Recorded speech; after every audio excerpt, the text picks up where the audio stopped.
everybody. Welcome to If These Walls Could Talk. I'm Wendy Stuart. And I'm Tym Moss. And we're so happy to have you here. Look at us today. Look at on If These Walls Could Talk. We are turning it out on If These Walls Could Talk. Yes. How are you doing, Tim? I'm good. I'm wonderful. I'm exhausted, but I'm good. Right. Okay, exhaustion is good. We always say that's Well, it's a sign of living. right. That we're living our best lives, right? And isn't that what it's all about? So I have a lot of things to share with you today, but first I'm going to put Tim on because he's got something really special happening in Baltimore. Go. Oh, thank you. I wasn't sure what she was talking about. No, I got all my luggage here because I have to go to Penn Station after this. We're taking 50 Shades of Gay Yay! to Baltimore to the Charm City Fringe. And we're going to be performing Thursday, Friday, and Saturday at La Mondo Theater on downtown Baltimore on Howard Street. Yes.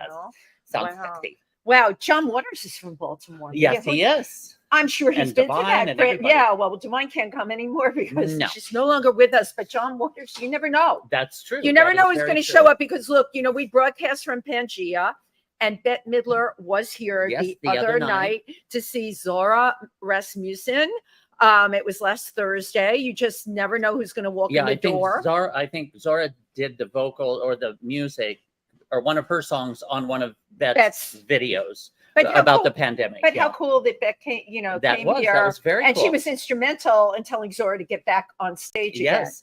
And actually, Patti LuPone was here, I think a couple months ago to see Zora's show. So you better get out here to see Zora's show. You don't know who's going to be in the audience. We are moving and shaking here at Pangea on October 6th at 9:30. We have David Mills. And on Thursday, October 5th at 9:30, we have a dear, dear friend of ours and a wonderful performer, Jackson Sturkey. So, I love Jackson. Yeah, so check our upcoming schedule. And Friday night is she's so dear to my heart. I adore Dorothy Bishop is turned into a very good friend, and she's an amazing performer. The Dozen Divas show at the Triad at 7 o'clock. I will be there. She just turns it out. She's hilarious, and she always has her little Chihuahua Luther with her. He's missing a lot of teeth now. They were all pulled. Oh, I didn't know. Oh, you didn't know? His picture was on Facebook. Luther looking like a meth head. Luther was not happy. So it is ironic, the guests we have today, because I just came from the Readers and Writers Festival in Milford, Pennsylvania, where we had Charles Bush was a guest and was on the panel, new book out, Leading Lady, Harvey Fierstein, Amanda McBroom. So I'm in a literary state of mind. Yes, right. Well, firstly, I just want to say we ran into our guest last week at Michael Musto's event for Connie Fleming's art opening at Caligaris. Right. And it was such a fun party, and the crowd was amazing. It was so eclectic. It was just anybody and everybody. It was the most loving and fun group of people that I've been in a while. Excuse me, everybody talked to everybody. Yeah, people were not on. I met so many people that night, and now I've gotten in touch with them through social media because of, you know what? It spanned every generation. That's what you need to do to have a good party. The people that have been there, the people that are there, and the people that are coming up going there. Oh, I just made that up. I'm impressing myself. I'm feeling so literary today. But today's guest is not only literary, but he also knows parties. He knows parties. So he does know parties, doesn't he? Like nobody's business. He's a journalist and a historian, and he is an expert really in LGBTQ culture. He works for Gay City Times, amongst other things. His book is so great that he got a review from the New York Times. I mean, you know what that takes? The book is called Getting In, New York City Club Flyers from the Gay 1990s. And we are just so happy that he collected and hoarded all those flyers for all that time. So he could be here with us today. Slide on in, David Kennerley. Yay. Yay. How are you? Okay, I'm going to make some room. Make some room. It's I'm good, the audience that makes the noise. It's good. You've been watching your girlish figure so you could get between Wendy and Tim today. How are you? I'm doing fantastic. I'm so happy that you guys invited me to be on your show. Of course. Yes. Of course. My story with David, I ran into him. You know the name of the gallery. It was over a year ago. What was the gallery in the East Village? I know it was in the East Village. And it was something for Stevie Nicks. It was posters for Fleetwood Mac, or it was for Night of a Thousand Night of Stevens. a Thousand Stevens. Right. And what was amazing was it was these posters that had collected over their 30-year period of when they first started doing Night of a Thousand Stevies. Right. And because I am myself obsessed with posters and ephemera and club invites, and I'm a bit of a hoarder, I have to admit. And so I'm like, I want to see what they have. So I went, and it was a small space, but I just noticed this most vivacious woman who seemed so engaged. And that's me, I'm engaged. She was engaged with all of the artwork, and we started talking, and we've been friends ever since. We have been friends, but I also haunted him. Here's something you need to know about me. I did. I kept like getting in touch with him. I'm like, you know, what's going on with the book? I want to have you on the show. And you kept saying we're not there yet. And I'm like, okay. And then finally you said, it's soup. Right. We're ready to go. So. Yeah. Well, I mean, unfortunately, this journey has taken a lot longer than I expected. It's been over 3 years from the time that I really started full time working, interviewing a number of people whose names were on the club flyers of my collection. Right. And I did have some help, but it took almost 3 years. So I apologize that there was been a bit of a delay. I think I told you. Well, I only met you a year and 2 years ago. So you're getting, you know, that free year. That's a grace period.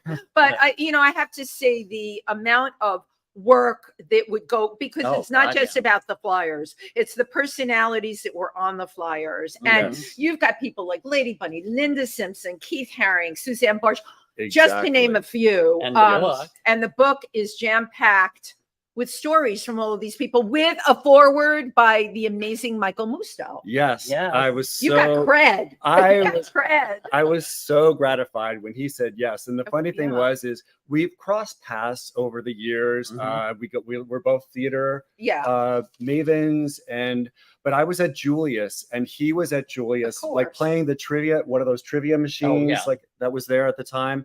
And I just walked up to him. I said, "Hey, Michael, I don't know if you remember me, but I'm doing this book and I'd really love for you to do the foreword. It's based on clubs in the 90s and it's my collection of these club invites and your name is on like half of them."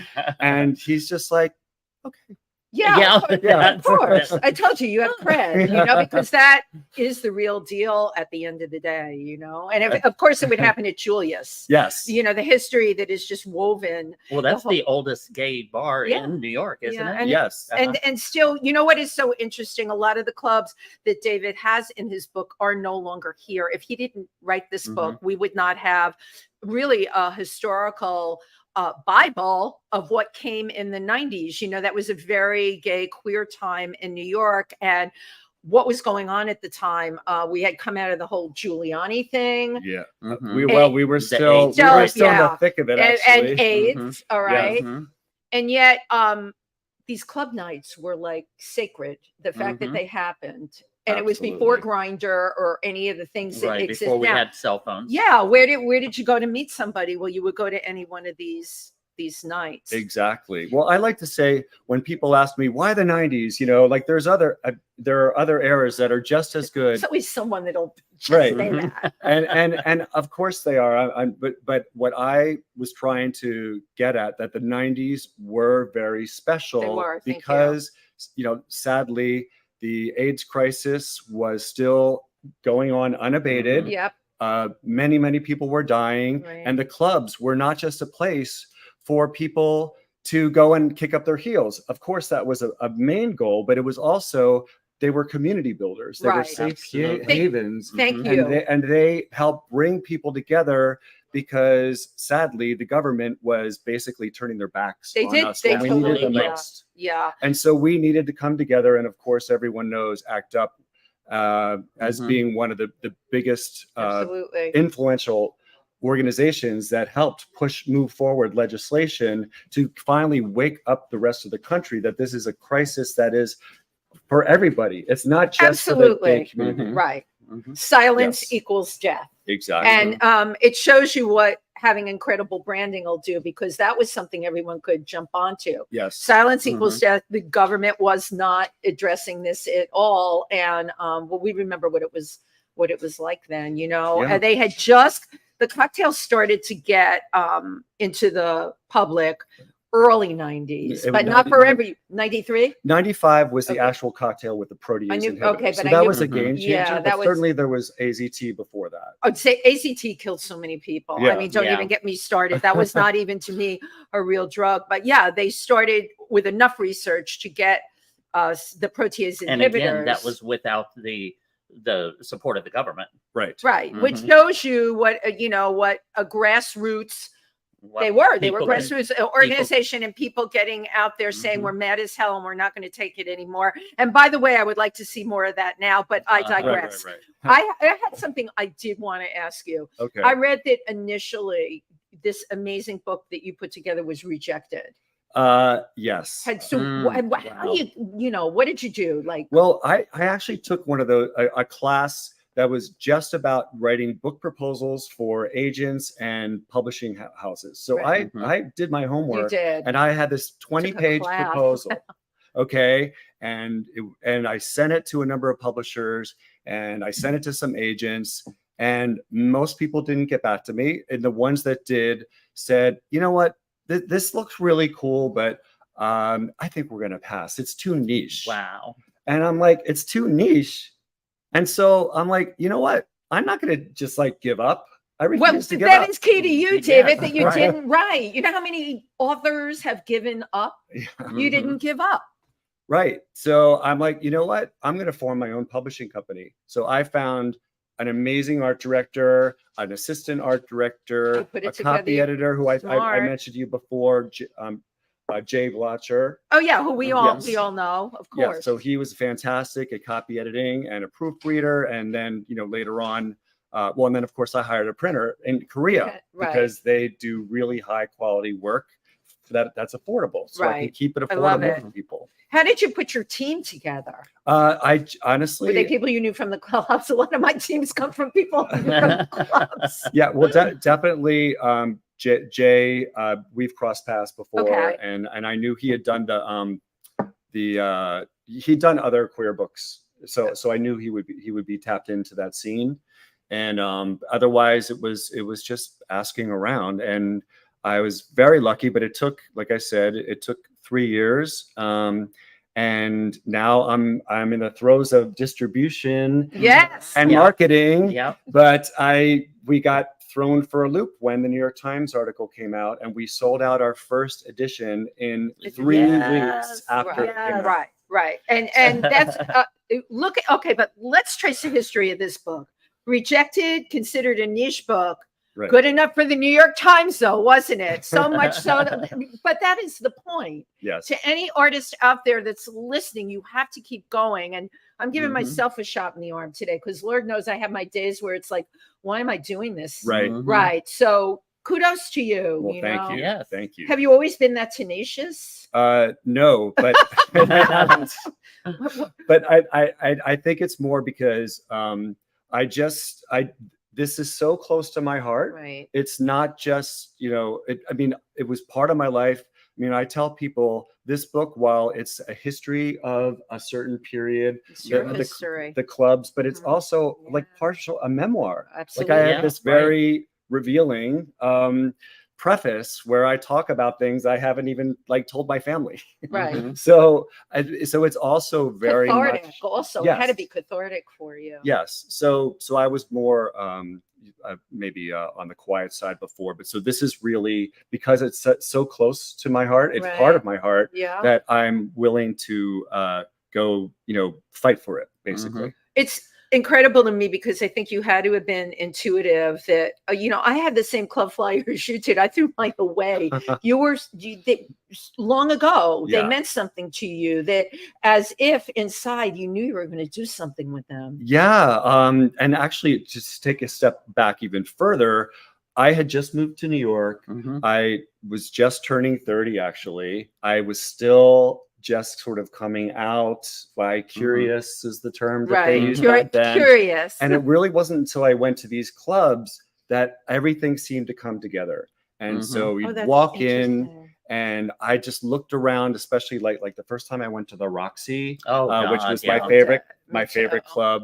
and you walk in there, and at that point in the early 90s, it was a little bit more mixed than it got to be later. Right. So it had certainly the drag queens, it had some club kids, it had some Chelsea muscle boys. Right. Thursday night was mixed, but my girlfriend was a bartender there, and she would ring me up on Sunday, and she would say, "You know those guys I told you who were here Thursday night? They're here Sunday night without their girlfriends." Helen, absolutely. She would always tell me that. I went Thursdays and Sundays, but again, Sunday became my preferential. Well, firstly, but Saturday really was the big night for the Roxy, like starting in 92. Yes. Oh, yeah. But you have to understand the Roxy, it's so hard to explain to people who were not there and didn't experience them, the size and the magnitude of these places. The sound system. It was a roller skating rink. Yeah. What was that? I think Tuesday nights. Yeah. I called it Meals on Wheels. Yes. But it was big enough. It was a large roller skating rink. And the other nights of the week, it was a dance club with the lights and the music and the sound system. Incredible and it was system. Probably 1,000 people or more could easily fit in there. Easily fit in there. And actually, I'll show you an invite. Yeah, so let's see it. We are going to show and tell today, because you have no way of seeing this stuff unless we show it. So this is the Roxy right here, and as you can see, it's their roller skating night. Oh, okay. And Meals on Wheels. Well, but the actual title is Muscle on Wheels, and this was shot by an amazing photographer who shot a number of club invites for the Roxy and other clubs. His name is Sean Khalil, and so I wanted to give him a shout out, because part of the reason why I did this book was to celebrate the contributors, the artists who designed these invites that were being thrown out. Right. And so I'm like, this no, is beautiful. Because little works that of was art. But see, that was part of it too, were the invites. A lot of times they were flyers that were just posted around town, like on street lamps or on abandoned buildings on the side of construction sites. And I just remember during those days, you would walk down the street and you'd say, "Oh, this person's playing at this one, and oh, this club's having this DJ, and oh, this is we're doing this band's playing." Right. And that was the way of communicating. That was kind of our emails back then. No, it really was. It kind of kept the community cohesively together, notified of what's going on in what clubs around town. Okay. And the promoters, like John Blair is on this one. John Blair did, my God, he was a lawyer a few years ago.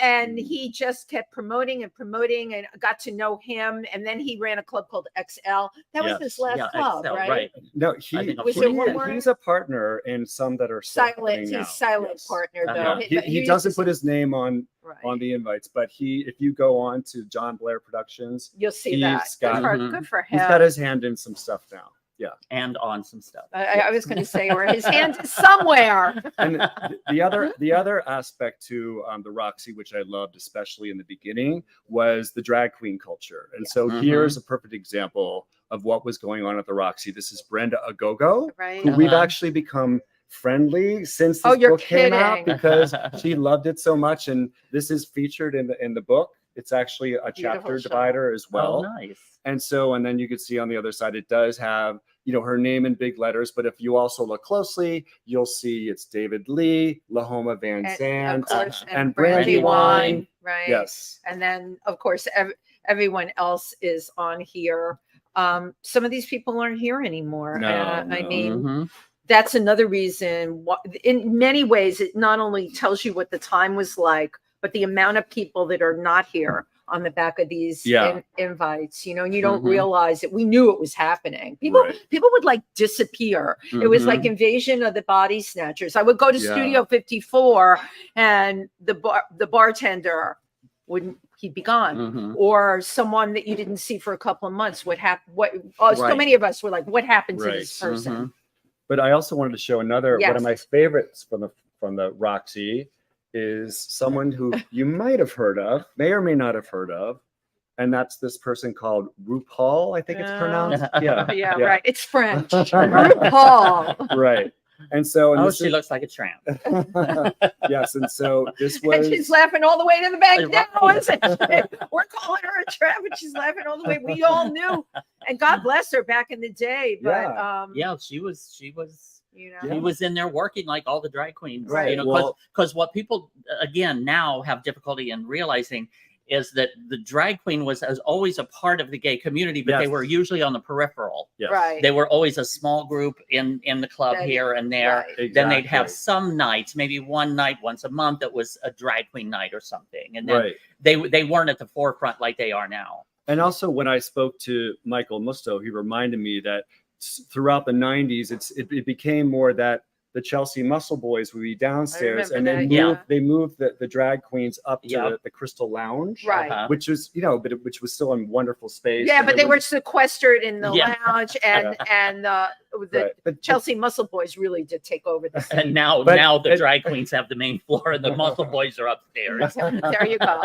Yeah, they would all get pumped up at David Barton Gym. Remember that was a big influence at the time.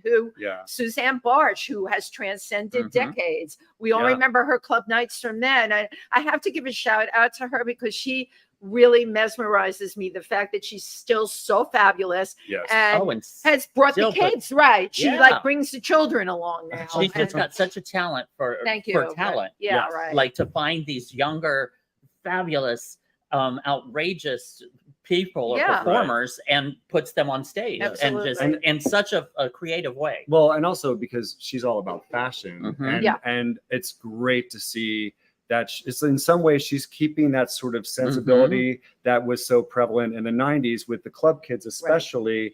Is let's just not just get dressed up, but create this persona that you didn't have, and just make it dazzle.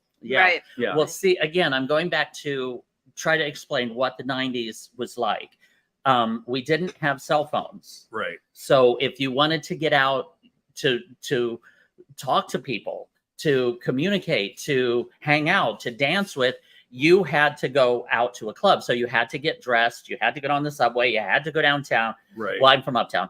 And go downtown, go to a club, you want to be seen. And the best way is to dress up in these fabulous, original, fresh outfits. And drinks were $6 and $7. It was all part of it. It was all part of it. It was and then after going through all of that and trying to capture somebody's eyes, hopefully you would end up at the end of the evening getting laid. You know what? I just went to dance. I got written up. That's what Grindr was back in the day. We had to go through all of that to get to where we are now. Exactly. My favorite, I'd like to go through some of the clubs with you. My favorite and one of my first was the Saint. Oh wow! Oh yes, groundbreaking. Again, the originality of these clubs and the size and the magnitude of Dancing them. under the dome. Saint was a planetarium. Like a spaceship. And they had the star machine, and they'd turn on the stars, and it would slowly revolve, and it felt like you were spinning in space. It was fucking amazing. Except I made a mistake there one night. It was Halloween. I went up to the balcony in my spider costume. I remember it was pantyhose stuffed with newspaper. I had like 15 spider legs around me, and I got up to the balcony, and like 5 guys said, "What are you doing here? What are you doing here? You are a woman. You don't belong here." And I went skittering off in all my spider legs running down those stairs. You know what? I was just exploring. I didn't know. And it was freaking Halloween. You know what? Get over it. It was Halloween, right? Well, it's first of all, the Saint was a membership club. Yes. So they could get away with some things that other regular, including skirting some of the laws of that the city would do in terms of alcohol and that kind of thing. But also just wanted to clarify, that was an amazing club. It happened to be in the late 70s and 80s. Yeah, it did. It shuttered in 85. It did, so but that it set the precedent. It did. Yeah. And so I don't want to give that impression that unfortunately that's not in the book. But what is in the book is right after it closed, they decided to form this group together, Bruce Mailman, called Saint at Large. And so they would have these one-off parties. Monthly or it was quarterly or something? It was around. Yeah, it was probably quarterly, Tim. It was around quarterly, but it depended on the year and how what the interest was. And I'm sure you've all heard of the Black Party and the White Party. Yeah. And then they also did some holiday parties, like a New Year's party and a Halloween party. Yeah. And they were at Roseland, a lot of them. Roseland. Red Zone, and Yes, and in fact, I was lucky enough to interview the DJ Robbie Leslie, who we were all started out. I love Robbie. He started out at the Saint. He used to do the white parties that they had at the Saint. So when it became Saint at Large, he was the go-to DJ. No matter what venue it was in, he was the DJ. And he told me, sadly, he said when it came to the Saint in the beginning of the 80s, they actually were calling HIV/AIDS the Saint's disease because they lost a third of their membership in the 80s. Wow. Right. Wow. Because nobody knew what anything was then. But you brought up Robbie Leslie, has transcended decades up until the CT stopped, which was 2 years ago. Robbie was our DJ on the gay party boat, the CT. But Robbie, we're all survivors. Robbie is unbelievable. He is still playing everywhere. He travels all over.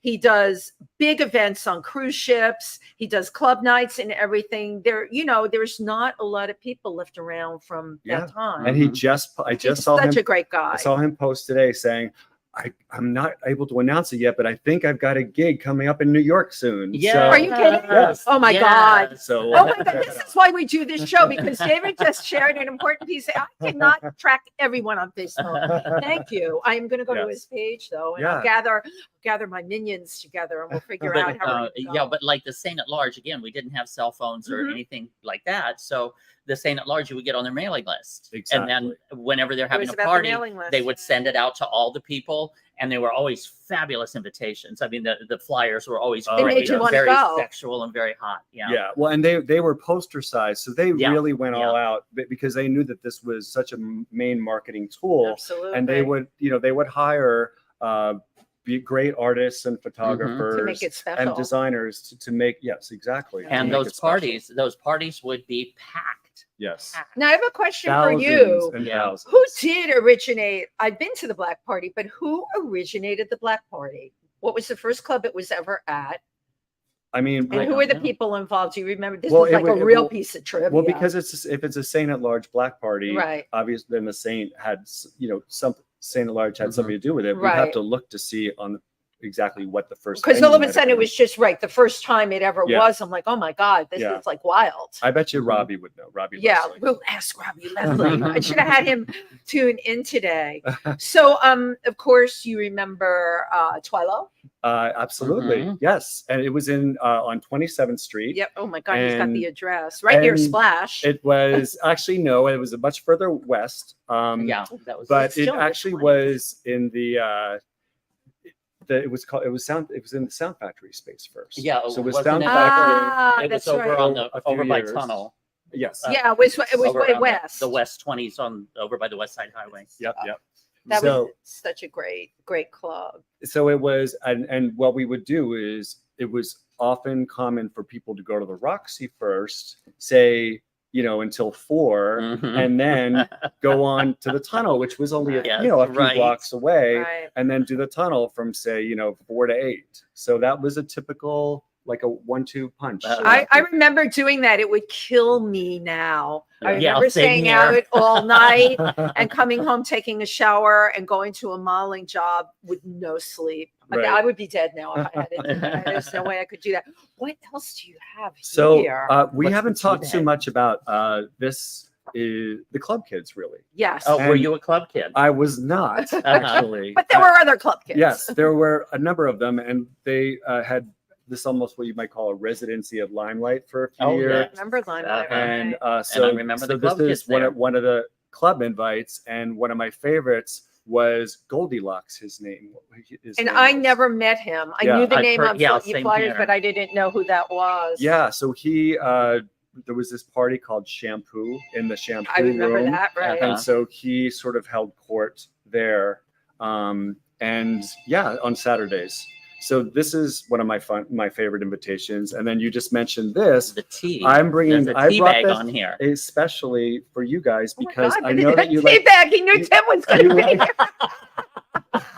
Okay. No, we like to spill the tea. I didn't mean it. Yeah, Don't take it any exactly. other way. We Yeah. spill the tea. Thank you. Doesn't it even say Don't spill even the say tea like on your promotional material? It does. So, Thank you, Tim. but this You read. actually is a real tea bag that is stapled to this. I Very, love very it. clever. well, again, very creative, very eye-catching. What was this one? Society Tea Dance, Warsaw. At Warsaw. Oh my Warsaw God, was like, Warsaw. yeah, not around a Oh, long no. time. I'm Just a thinking couple Warsaw. years. Yeah, I'm thinking because Warsaw, the main one I know of, it was in Miami. Yes. So That- this that was an me. offshoot Yes. of I see. I'm not sure which came first. Well, I think Warsaw But- and Miami, because that was Yeah. around for a long time. Okay. Yeah.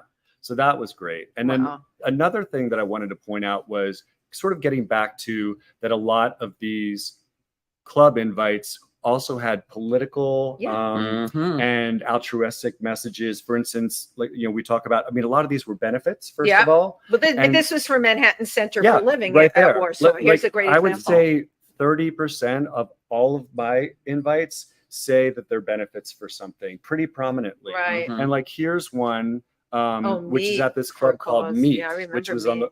the Mhm. west side. And it was Meat for a Cause. And then it's Act Up for Meat. So it's basically a benefit for Act Up. Right. And I just hold on, the cover charges on here. $7 Oh my from God. 10 to 4. But if you had the card, $5 for I you. love it. Yeah. Save Yeah, I $2. remember Right. those. But, Oh, but that was a drink back in Yes. those days. what $2. a different New York. Yeah. Yes. Wow. yes. But I'm really glad you pointed that out, Wendy, because I interviewed Aldo Hernandez, who ran this party and also was the DJ. His name is on almost every one of their invitations. And I said, what made you come up with Meat? And he said, you know what? I've been to Uncle Charlie's, but that has like one group of people. Right, I've right, been right. to Private Eyes, and that has No, another exactly. group. Uh-huh. At the Roxy is sort of the muscle boy, blah, blah. He's like, I didn't really fit into any of these. Like, here I am, Mhm. a gay man, and I didn't feel comfortable with those. I just want, I want you to be able to find a place that you could just walk in, like whatever you're wearing, Right. Mhm. is it my Pendletons? What is it? And so he said, I want to be inexpensive so that anyone can afford it. And so he came up with Meat. Very cool. And Yeah. from what you're telling me about him, this would have been a great party for you. You just wanted Yes. to come and be and dance and Yes. not all the other stuff. The only thing that's a little crazy is it was the address was 432 West 14th Street. yeah. So back then, Oh, that was it the was meat really packing different. district. Right. Yeah, It was- when they it call was- it meat, yeah. in the meat Right. packing district. Exactly. It was very seedy. It was dangerous. Man, It who would was- have thought it's the highest priced real estate in the city right, now? right, You can't exactly. touch it. Exactly. So yeah, I did go a number of times, but I have to say I was not always feeling safe going. You on didn't that feel front. safe. Wow, even back then. Yeah. Interesting. Yeah. But with your mentioning about like how it's changed, I remember several years ago when Limelight, which was a converted church. Yep. It was an actual church that they made Beautiful building. into this Yeah. fabulous nightclub with girls hanging naked in cages from the ceiling. Yeah. And I mean, it was just fabulous. And It was go-go wonderful. boys Yeah. everywhere. Right. Yeah, and go-go boys everywhere and sex everywhere. And it was just everything and anything and everything It's beautiful. all over the club. Well, a few years ago, after they had made it into a mall, Right. and I remember the luxury first time, mall. yes, and the first time I went walking in there, It's like the first time I went walking in there, and there's all these booths and stuff, and I'm on the main floor. Well, they had a walkway going around the second Right. floor, and there was all kinds of things going on, shady things going on up there. And so I was walking in this mall and I'm looking up and I was like, oh my God, I remember upstairs there. And I bumped into this guy and he was doing the same was thing. like- He was Yeah. looking up and he Yeah. goes, oh my God, the things I did up there. And I go, oh, that was you. it's so funny. Oh my God. But it is amazing how things change, Yes. things change. Yes. Plus, it's the relocation of the scene, But Right. already by like 2010, 2012, Brooklyn started to put their stamp Mhm. on Yes. everything. And I have Very to tell much. you, the club kids and the mega clubs that are out there are fabulous. But Yep. I live in New York, so I could hop anywhere like you, whatever. Right. When you have to haul butt and it's and the You R gotta- train doesn't come or the N train Right. doesn't come, Right. and then it's 3 You gotta- o'clock in the morning, you don't want to get on that train and Cross a bridge go or a home. tunnel. Exactly. And then Right. you're paying an Uber driver $65. It really has taken, and in those areas, you're not going to get a lot. You'll get some of the young Manhattan kids, but you're not going to get, Mhm. you know, I don't know, people like us, or we just been like left on the island of Manhattan. Stranded. Stranded in Manhattan. Stranded That's a title right in there. here. Stranded in Manhattan. Stranded in Manhattan. So what else? So- I Yeah. see some Lady Bunny. Yeah. You can't have a Right. discussion about Right. clubs in the 90s Absolutely. without Lady Bunny. So this is one of my favorite images love of it. her. And what this is from is a party that she hosted at Webster Hall for New Year's Eve. Webster Hall, yes. So yeah, and I don't have my glasses on, so I can't read all those. Oh, really cool I things. can. I Oh. always keep my glasses with me. Linda Simpson, So I Lahoma see. Van Yeah. Zandt, Mona Foote, who Yeah. passed away during Uh-huh. COVID, Flotilla Yeah. DeBarge, Flotilla. Perfidia. She was at the party the other night. Yeah, Mhm. yeah, right. Not in Flotilla. flotilla Yeah. attire. Right. Linda Simpson, Miss Guy, Aphrodite, Oh, Miss Guy, yeah. and the costumes, of course. David Dalrymple was at the party the other night Uh-huh, too that we uh-huh. were at. Look at these things are Isn't like this amazing? chock It's full so cool. of amazing information. Well, and also I just wanted to Bunny. point out that many people, and I've seen a couple of books that do have some flyers in, or when people talk about the flyers, they talk about the front. And I'm like, you know what? That's not even half the story. Mhm. To me, I made sure that in the book, I include the backs because Nice. that's where you get a lot of the That's a nitty-gritty. journalist in you. Yeah. That it Yeah. would be important because those Right. details are important. Yeah. It's not about Now- the fluff. Now Webster Hall, that was East Village. Actually not far from here. Yeah. And still is. Yeah, Yeah. right. And it's still Still there. there, yeah. But that was several different rooms. I remember they had the Mhm. main floor, the main dance floor, right. And with then they have and they had aerialists like trapeze that would Mhm. swing overhead. Again, very creative. And then they had smaller rooms upstairs and like a bar upstairs and I don't know what the down in the configuration basement. is now of the club, I but don't you know, God bless it, it's still going. And Did you, Absolutely. New Year's Eve they you- do a big thing. Did you do Madonna's pajama party at Webster Hall? Do you remember that? I did not. Oh, okay. And was she actually there? Yes, she was Oh, actually okay. hosted a. Did she wear it was pajamas? for her Bedtime stories. It's- bedtime yeah, stories. whatever. Yeah, and I would- she I was- would and- think. Yes, I Okay. forgot. Yeah, and she read a bedtime story to everybody. Okay. and I'm everybody sure. came up in their This is sounding pajamas. familiar. Yes. Yeah, they came in their How- pajamas. well, Well, what- in more ways than one. Yeah, I'm But sure. What year was that, Tim? I don't remember. Probably Roughly. Musto could tell you. Yeah. Yeah. Yeah. Oh, how great. What Yeah, an 'cause he was incredible there. memory. But yeah, I just also wanted to point out Yes. that you had asked me earlier, like, you know, oh, how did you do? You must have gone out every night. Were you on all these VIP lists or whatever?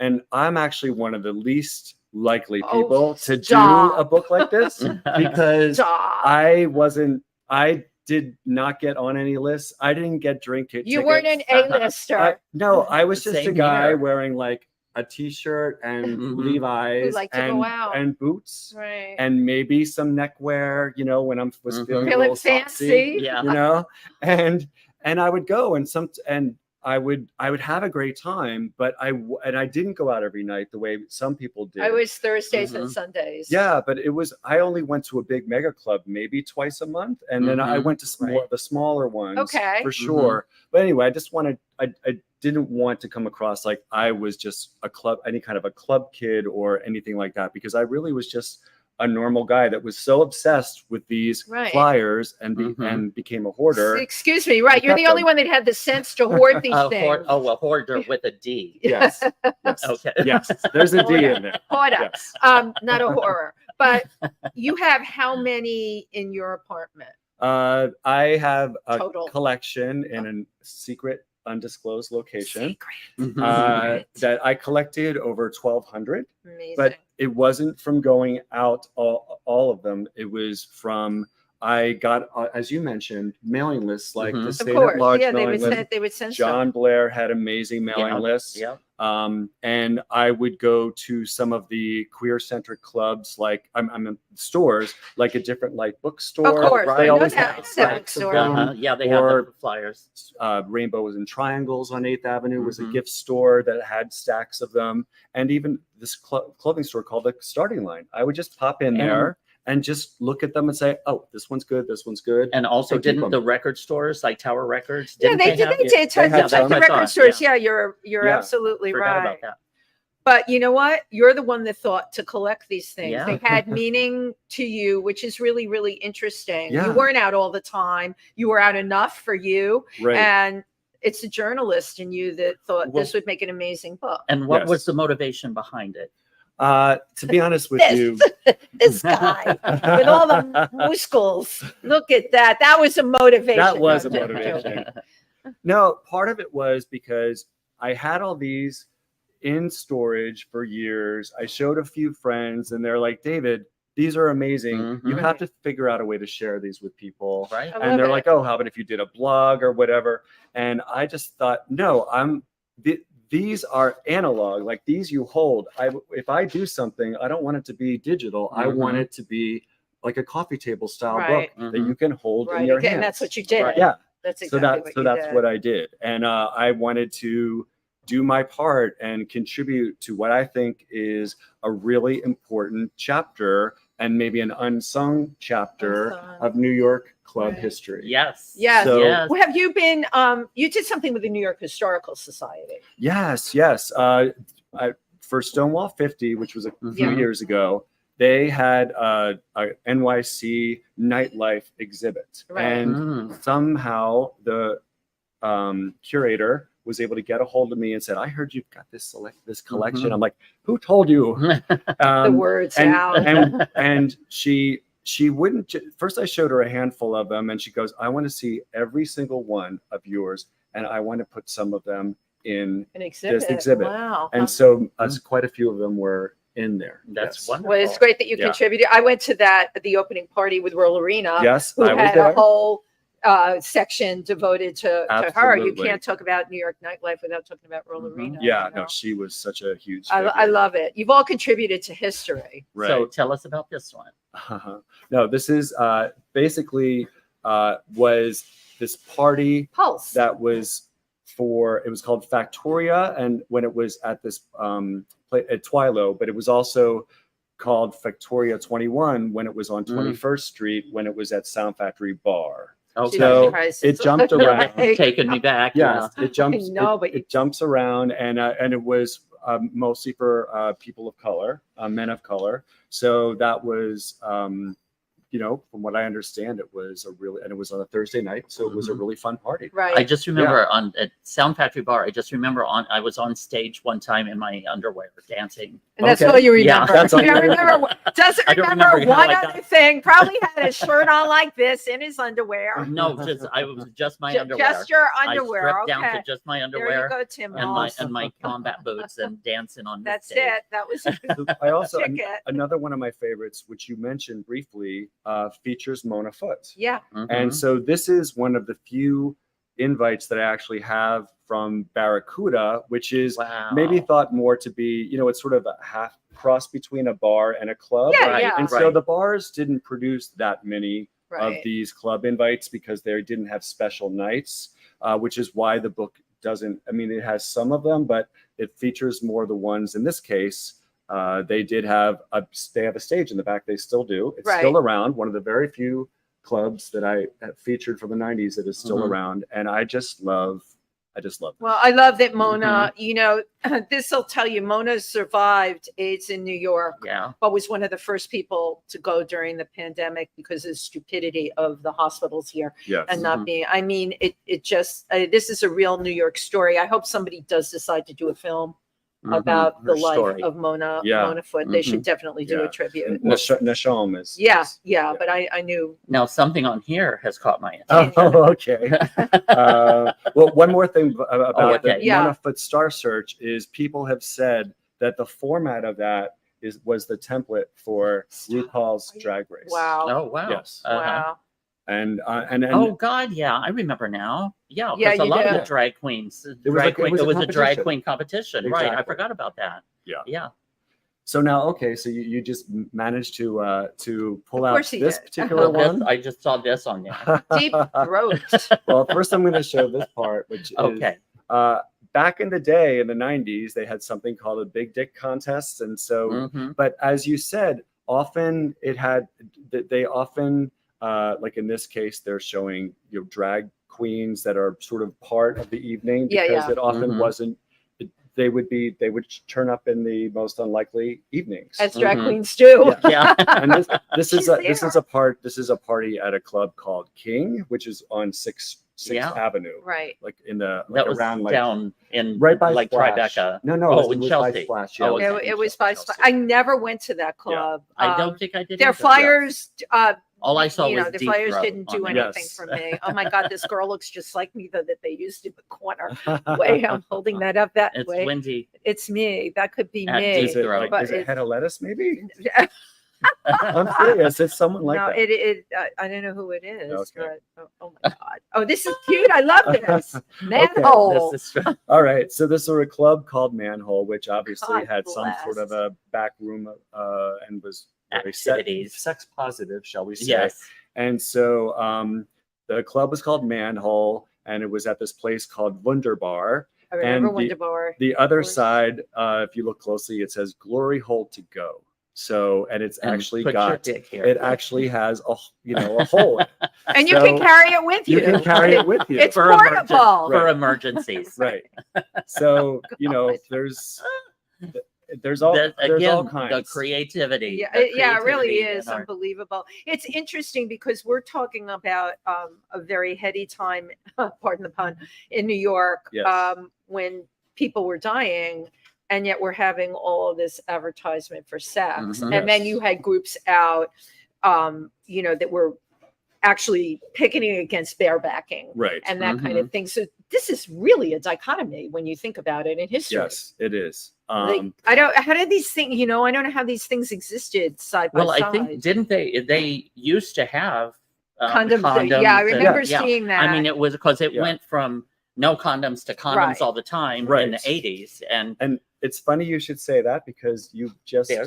you jumped ahead from what I was going to talk about. I didn't even know you were one of going to my talk about favorites. that. So this is at Limelight. There was a party, and it was called "Safe Sex is Hot Sex." That was a campaign that was very popular back then. Of course, it would be. And so the idea is you can have sex if it's Right. safe. Right. So And it's going to be hot. at these exactly Right. So at these places, they did have signs saying, no lips below the Yep, hip, I remember that. or- Limelight had that. Yeah. There, Uh-huh. yeah, and they had monitors with flashlights to just make sure, to keep how do it, I get that job? to keep it under control. Tim has to use his iPhone. I'm sorry. Right, to keep everybody under control so Yeah. that things didn't. Right. Yeah. Right. So I agree with you. It was this strange dichotomy, but somehow each club was able to find a balance in terms of when there was a back room. It's very interesting to Yeah. me that Mhm. Well, again, everything you're talking about in all of this pieces of is history. survival. Yeah. Yes. It's survival Right, of our about people, community, right. Yes. and how we got through it. It was still there. Sex was still there, Right. but we had to just kind of change it for about a decade or so. Uh-huh. Well, and also, if you look at all of these invitations and we know what was going on at Mhm. that time, this is brilliant marketing. It It's is. really a It great was. example of continuing to sell the fantasy Mm. when, you were going to St. Vincent's Hospital and they Yeah. were leaving trays of food outside Yeah. the door. Or Right. if you went in to see someone, you had to put on gloves and a mask and the whole 9 yards. It is, I am so glad that you did this. I am too. You Thank know, you. you're calling out a really unbelievable time in history. And Yeah. if people like you didn't do that, the kids, some of the kids, I help with the LGBTQ in rural Pennsylvania. And, Right. we've had talks about PrEP and everyone thinks they're using PrEP. They're fine. They're right. invincible. They're invincible and they're Yeah. completely risk-free. Right. And we know that not to be true. Right. It's if you didn't create this history, David, there would be nothing to pass down. Mhm. So, Well, I'm hoping that every generation can find something in this book, not just. That's what I mean. Right? No, yeah. Every generation could look at this. Just tell us some of the stories of the people that are in the book. I mean, most of them. There's so many, it's hard just to pick just one. Right. I mean, but Linda Simpson, who does Linda Loves Bingo. Yeah, here's the book. There's the book. And tell I give love us the Linda title. Simpson. Getting in. You know, give us the title. Getting in. Yes, Getting In, NYC Club Flyers from the gay 1990s. Yes. So, and like you interviewed Linda, who's gone through decades as well. Yes. I'm sorry, I'm kind of blocking you there. And I just wanted people to see these. Yeah, and there's Lady Bunny. We showed you the picture before. Yeah, this is an incredible book. Yes, most definitely. Why don't we do a night of readings from the book?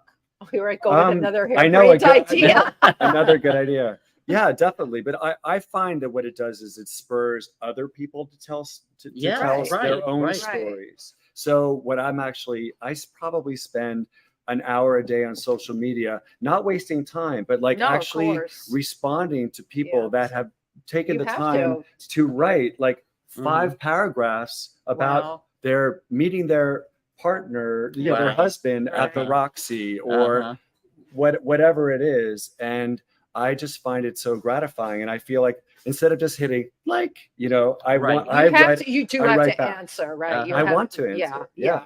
Absolutely. That they took the time to go through it. But while we're talking, this is a good idea to do readings from this book and do it around cocktails and you know what I'm saying? I think you would get people of all ages. Yeah. We could do it at Stonewall or here or where would you like to do it? We could do it at Julius. That would be great. There I go again. An idea a minute, but no, I guess I'm talking about the notoriety of this is a very important book.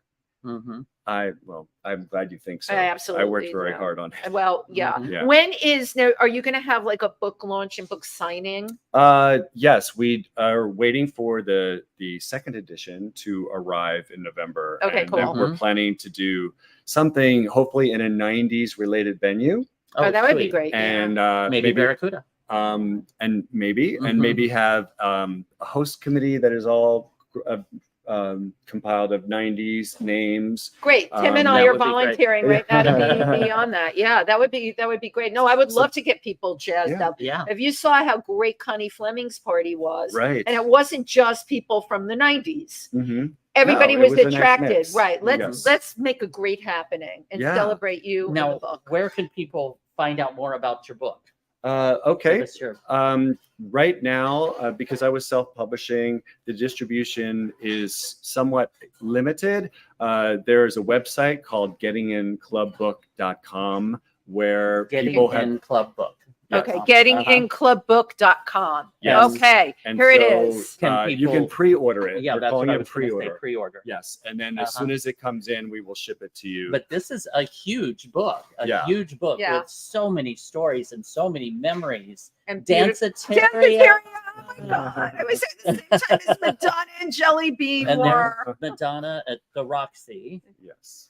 RuPaul at the Roxy, Arena. Oh my God, Junior Vasquez. Junior, yeah. Wow, there's a lot of New York City dance history. I have to call out. We have comments. Of course, Michael Luisi, who's on there. Michael, big club person, also loves Robbie Leslie. Michael talks about The Saint, Many Good Times, Love Robbie, Remember Well, Alex in Wonderland. Michael, do you remember Alex in Wonderland? It's familiar, but not. Okay, that was one of them. Nick Lyon. Yeah, hey Nick. Hi everyone, have a great show. Always entertaining and informative. Today we were super informative. Yes. Justin Gooding. Justin Gooding loves seeing all of David's club flyers and hearing the names and places from, as we say back in the day. It takes me back. Thanks so much for the great interview, Justin. It's Gladiola Gladred. Hi, baby. Thank you for identifying yourself. Thank you for actually Gladiola. Yeah, Gladiola and I just did a film the other night. Yeah. Oh my God, I forgot to mention we were all in a horror film, but we shot at separate times. And keep your eyes peeled for that. We're gonna let you all know about that. I love horror films. Oh my goodness. David Kennerley, thank you so very much. I so appreciate your taking the time to come and sit and chat with us. I'm having so much fun. I know. It's over already. I know. I know. I wish it didn't have to be over. And all of this incredible history of New York. And you brought back so many memories for me. And exactly. it was such an amazing time here in New York that I, for one, am grateful I got to experience. Yes. Right. It was harsh. It was rough. It was difficult, but these made it all worth it. Right. The club. The I'm club going to culture. quote Linda Simpson. She said, Please, I love Linda. Who was obviously quoting a literary reference. It was the best of times. It was the worst of times. Yeah. Mhm. Yes. Oh right. yeah, I Yeah, know. She's absolutely. quoting right. Absolutely. Right. That was a tale of Absolutely. two cities. It was a tale of two Yes, cities. absolutely. Yeah, it was. Yeah, well, we had about 3 or 4 going on there for a while. And now, we're talking about a city defined by this, and now it's like everything, everywhere, all at once. Not really sure. We're still out clubbing, still going to parties, but it's just it's a different feeling. Again, it's the depth Right. of why we were doing it Right. is absent now. Right. Right. The joy, the reverie, the community, social community, aspect of right? it, right? Community, right? What That the it community was. Yeah, that's something that doesn't seem to be there. That seems to be lacking nowadays. Right. And again, I don't know if it's the social media, if it's the Tim, when everyone started hauling it, you guys remember the big cup on 7th Avenue? To me, that was the demise of the gay community. Once it left. But everybody was in there on their computers. And I remember going there with friends who were like, this is terrible. No one wants to talk to anyone because they're all on their computers connecting in that way. But you know what? We can never go back. We have to deal. We can't go back. We have to just continue to move forward and remember the great times. Well, we can go back now to getting in this book. Okay. We can go back and revisit these times. Okay, Most definitely. David Kennerley, thank you so much for joining us here today. It's my pleasure. Absolutely great. And you're going to let us know when the book party is. Absolutely. All right. I'll put you on the top of the guest list. No, we want to be on the host committee. On the host committee. Yeah, I know what I'm wearing. I still have all my clothes from the 90s. God bless. I can still get into them. They're a little tighter than they were. You probably had the same physique in the 90s. You're nice. Pretty much. Yeah. God, I hate you. You can eat everything. Right. Yeah, but then I didn't measure up to all the Chelsea muscle boys. I know. That was pumped up beefcake. All right, everybody. Thank you. Well, we're going to go dance right now. Right. We're going to put on some music and dance a little. All right. Thank you for tuning in today, and be back next week with another fabulous guest. Stay tuned. Bye-bye.